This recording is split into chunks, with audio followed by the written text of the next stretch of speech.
মাদ্রাসার ছাত্রী, বেইলি রোডে বাসা। আর আপনাদের সামনেই হয়তো বড় হয়েছে, হয়তো ওইভাবে কথা হয় নাই বলে হয়তো চিনি না একজন একজন। কিন্তু দোয়া করেন যে একমাত্র নারী এখানে। আপনাদের বাসায় মেয়ে সন্তান আছে কার কার? ছেলে মেয়ে? আলহামদুলিল্লাহ, আপনি ব্লেসড। আপনার কয়জন? শুধু মেয়ে দুজন? আলহামদুলিল্লাহ। আমার বাবার হচ্ছে শুধু 4 মেয়ে, আমি বড়। আমার এক ছেলে। একেবারে সুখী পরিবার আমরা যেটা বলি। মাশাআল্লাহ মাশাআল্লাহ। দেখেন আমি অবাক হয়েছি, এবার যে জাতীয় নির্বাচন হচ্ছে এত বছর পরে, এই নির্বাচনে যত প্রার্থী তার মধ্যে নারী হচ্ছে শুধুমাত্র 4%। তার মানে 100 জনের মধ্যে 4 জন নারী। তার মানে আমাদের দেশ ইলেকশন করার মতন এখনো নারীর জন্য নিরাপদ না।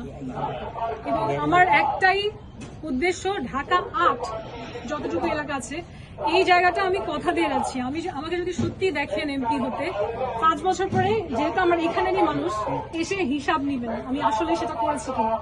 এই এলাকা নিরাপদ করার জন্য ছেলে মেয়ে দুজনের জন্য যা যা করা লাগে আমি সবকিছু করবো।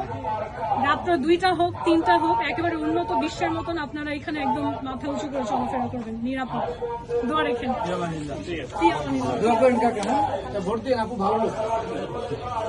একেবারে হচ্ছে দোকানের সামনেই পাবেন এমপিকে। দোয়া রেখেন। তাহলে মার্কা কি আমার জানেন? ট্রাক মার্কা মেঘনা আলম। দোয়া রাখবেন। একটু সবাইকে বলবেন, কোথাও আমি কোনো পোস্টার লাগাচ্ছি না। সবাই বলে পোস্টার দিবে না, কিন্তু আপনারা দেখতে পাচ্ছেন ঢাকা ভর্তি সবার পোস্টার। এটা আসলে দেশের সত্যি। 20-30 বছর হয়েছে এখানে আপনি আমাকে দেখার কথা। আমি এখানে বিধানসভার ছাত্রী ছিলাম, এখন তো আমি এমপি ইলেকশনে দাঁড়িয়ে গেলাম। একমাত্র নারী, আমার জন্য দোয়া রাখবেন। ট্রাক মার্কা। আলহামদুলিল্লাহ। চিনা কথা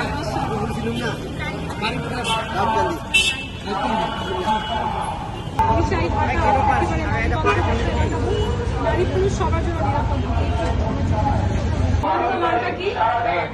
ট্রাক মার্কা, এটা একটু সবাই বলেন, আপনারা খোঁজ নিয়ে দেখেন। আমি কাউকে আমাকে ভোট দেন বলার প্রয়োজন নেই, আপনারা বলেন খোঁজ নিয়ে। যদি মনে হয় যে উনি আমাদের দেশের জন্য ভালো কাজ করবে, বেটার কাজ করবে, সবাই ভাই আপনি কি মার্কা একটা বলে দেন।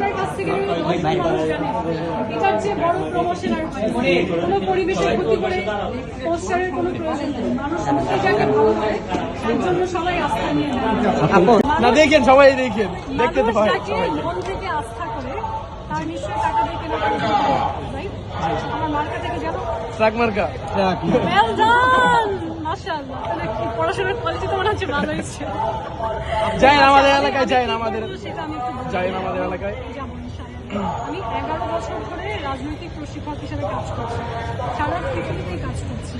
এবং এখান থেকে আমার যে অভিজ্ঞতাটা হয়েছে, আমার কাছে মনে হয় বাংলাদেশের সবার আগে যেটা দরকার সেটা হচ্ছে আমাদেরকে বাংলাদেশের নাগরিক হিসেবে পৃথিবীর সম্মান করবে।